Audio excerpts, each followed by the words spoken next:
Dan had one rule: no cats.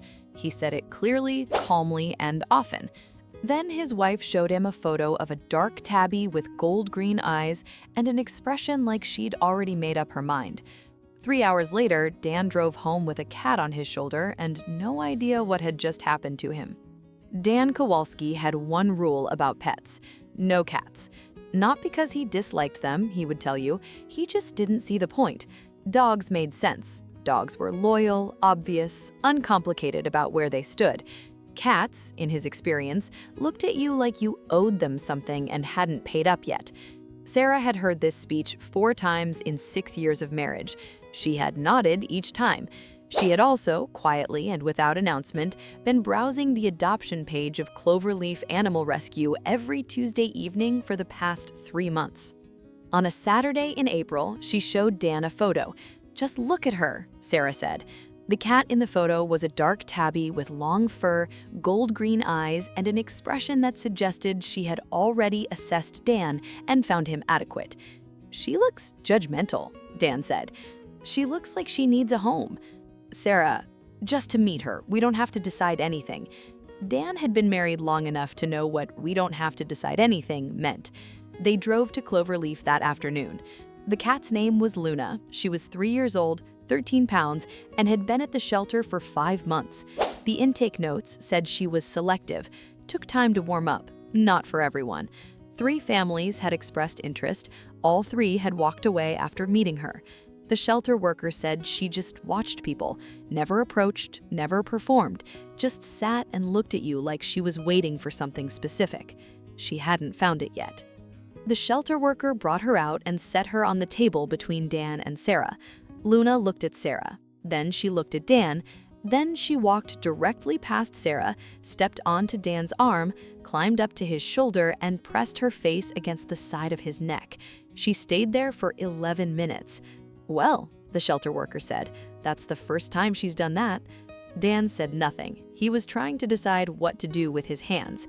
He went home with a cat. The first week, Dan maintained that Luna was Sarah's cat. He fed her because Sarah asked him to. He changed the litter because it was on the way to the kitchen. He did not, under any circumstances, invite Luna onto the couch. Luna did not require an invitation. By day 4, she had claimed his side of the couch, his favorite blanket, and the exact center of his armchair.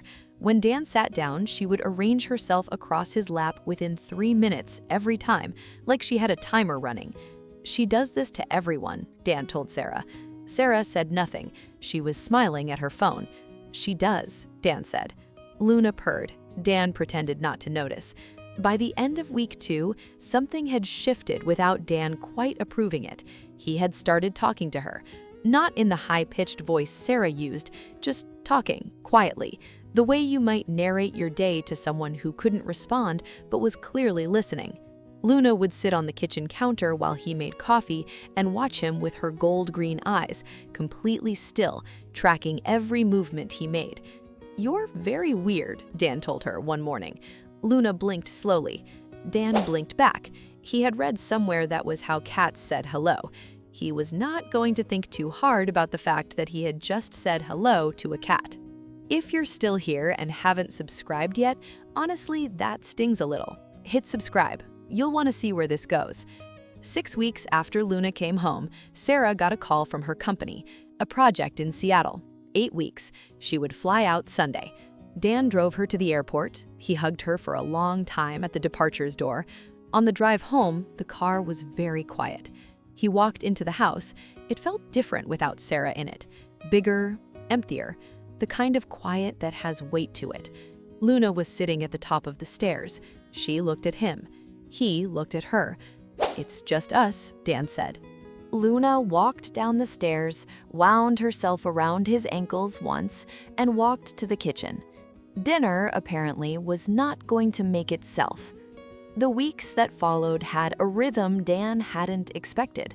Every morning, Luna would be on the kitchen counter by the time the coffee finished.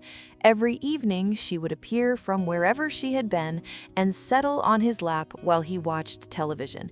She didn't ask for anything. She was just there, consistently, quietly, without fail. Dan started to understand why people talked about cats the way they did, not because they were dramatic about their affection, because they were steady with it. 3 weeks into Sarah's absence, Dan had a bad week. A project he had been working on for 8 months fell through. The client pulled out on a Wednesday morning with a 2-line email. Dan sat at his desk and stared at it for a long time. Then he closed his laptop, went to the couch, and didn't move for 2 hours. Luna found him there. She didn't do anything dramatic. She jumped up beside him, turned in a small circle, and lay down with her back pressed against his leg. Her purrs started low and built slowly, a sound so steady it felt almost mechanical. Dan didn't move her. He sat there while the afternoon light shifted across the room, one hand eventually resting on her back without him deciding to put it there. Luna's purr didn't stop, not once. For an hour and 40 minutes, she stayed exactly where she was. Dan thought about the intake notes from the shelter. Selective, took time to warm up, not for everyone. He thought about the 3 families who had walked away. He thought about 11 minutes on his shoulder in a shelter room while a worker stood in the corner trying to look unsurprised. She had been waiting 5 months for the right person, and somehow, in a way Dan still couldn't fully explain, she had known him the moment he walked through the door. Dan called Sarah that evening. "How are you?" she asked. "Better than I was," he said. He didn't explain. He wasn't entirely sure he could. Sarah came home on a Tuesday evening in July. Luna greeted her at the door, sniffed her bag, and walked back to Dan's armchair. Sarah looked at Dan. Dan looked at the ceiling. "So," Sarah said. "Don't," Dan said. "She's your cat. She's our cat. Dan, she sleeps on your pillow. She sleeps on the edge of my pillow. There's a difference." Sarah was laughing now. Dan was trying not to smile and failing. Luna, from the armchair, observed all of this without comment. She had made her position clear from the beginning. It was not her fault it had taken him this long to accept it. Today, Luna is 4 years old. She still claims Dan's armchair. She still climbs to his shoulder when she wants his attention. She still finds him on the hard days, appearing from wherever she is in the house and pressing herself against him without being asked. Dan no longer says he's not a cat person. He says he wasn't, and then Luna happened. Some animals don't read the rules you've written for them. They show up anyway, make themselves at home, and quietly rearrange everything you thought you knew about yourself. And the man who said no cats, he's the one she chose. Did your pet choose you, or did you choose them? Tell me in the comments.